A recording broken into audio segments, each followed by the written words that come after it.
In this video, I will be talking about the hotkeys available in Age of Empires II Definitive Edition and how you can use them to improve your speed in the game.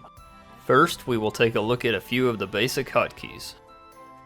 The period key will select and focus the view on an idle villager.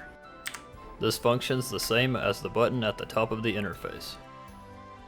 The comma key will select and focus the view on an idle military unit. This can be used to locate an idle scout early in the game.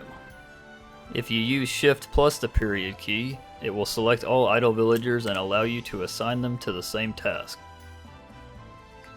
Shift plus comma will select all idle military units, which can be useful for regrouping lost units after a large battle. In any building that can queue multiple units at once, Shift plus click or Shift plus the hotkey for that unit will queue up 5 units of that type. Pressing F5 shows the technology tree while in the game. Pressing F6 shows the objectives, which can be used to determine what rules are set in the game. F8 will open the diplomacy dialog, which is used to change alliances or send tribute to your allies. F11 can be used to cycle the stats related to game time in the top center of the screen. This also shows the difference compared to real time and the difficulty setting for the AI. You can even use this to find frames per second and the total number of frames rendered since the game started. In order to signal your allies with an X on the map, you can use Alt plus F and click on the ground. And of course, F3 will pause the game, Escape will bring up the in-game menu, and Enter will open the chat dialog. The next part of the video is on construction hotkeys, which are a major time saver, but before looking at that, I will go over the general rule that defines how hotkeys are assigned. When you have a villager selected, you get the standard building buttons in the UI in the lower left corner. The hotkeys for constructing a specific building may look random at first, but all of these hotkeys follow a basic pattern that also translates to all other units and buildings in the game that use these UI buttons.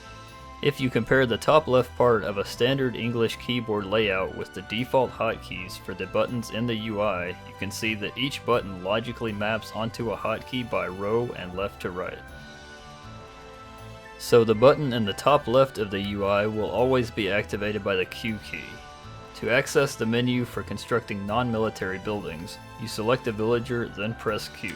If you want to build a house, you now can press Q again because the button for the house is in the upper left corner of the UI.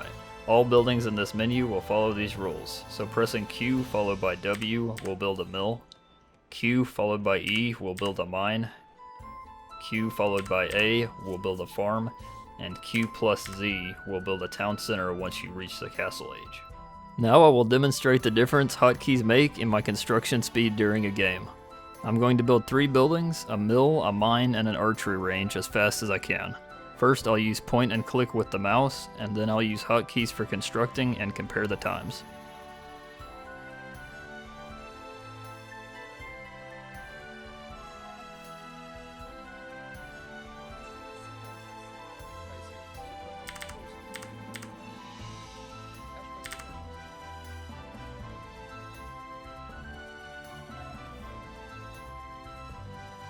Military buildings follow the same rule except you start by pressing W.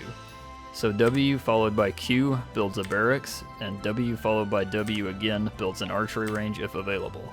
That's all you need to know how to use hotkeys to construct buildings. There are a couple of other hotkeys to know for the villager. If you click to select a villager and then press E, you can repair a building. And if you press T, you can garrison in a building. The same rules apply for upgrades as for construction. Just select the building and start with the Q matching to the upper left corner of the UI. One thing to be aware of is that for the hotkeys at the university, the position of these buttons can vary depending on what civilization you are, so you either have to memorize it according to your civilization or just use point and click. You can also use hotkeys to set movement type, stance, and formation of your units.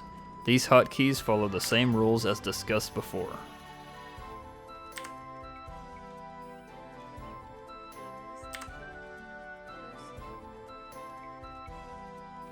There are hotkeys that will let you locate a building and focus the view on it.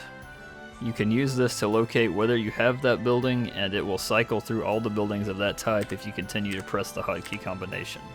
Holding shift while pressing one of these hotkeys will select all of the buildings of that type that you own. Control groups allow you to assign a hotkey to a group of units or buildings so you can select them when pressing that key. In the game, these are limited to the 0 to 9 number keys. To assign a control group, select the units you want to group and press Control plus that number.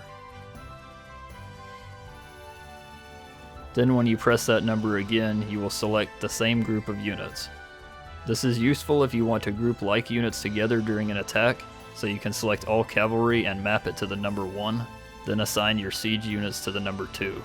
Then you can easily switch back and forth with the groups without having to use the mouse and move them at different speeds toward the battle.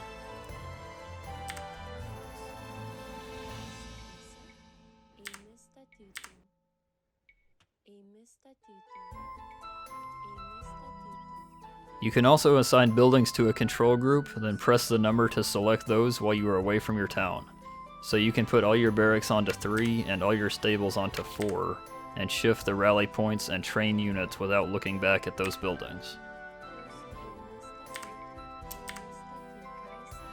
You can keep track of the number that control groups are mapped to by looking at the UI in the bottom center of the screen. Alright, so that's what you need to know for the basic use of hotkeys in Age of Empires II Definitive Edition. This isn't meant to be a fully comprehensive guide to hotkeys, and I'm sure there are some advanced techniques that I myself don't know about, but these should be able to speed up your gameplay quite a bit if you don't use hotkeys at all.